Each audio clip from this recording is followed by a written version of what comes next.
This printing house in Kurdish-majority Qamishli in northeast Syria publishes Kurdish-language books. Among them, copies of the very first Western novel in Kurdish.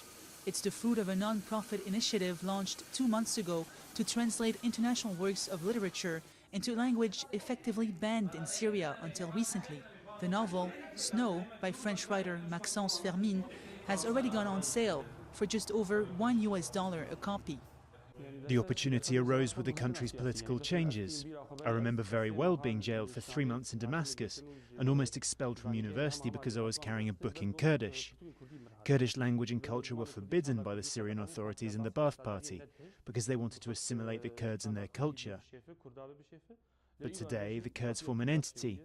They have their region, they have power, they have lands and rights.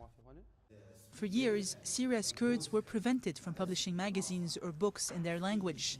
It was one of several constraints placed on Kurds before the start of the Syrian conflict in 2011, including depriving them of Syrian nationality.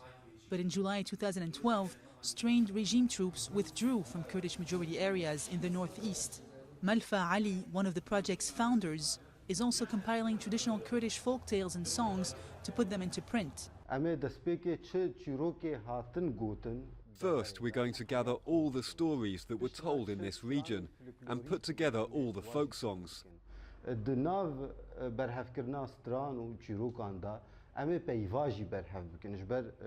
That way, we can gather vocabulary, because our language was transmitted orally and suffered as a result of being hidden.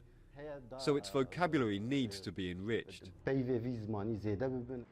Syria's central government no longer has much sway over the country's Kurdish-majority regions. These areas are now seeing a cultural revival, with flags and traditional clothing resurfacing and educational centers springing up across Hasaki province, giving new life to language that was once a taboo.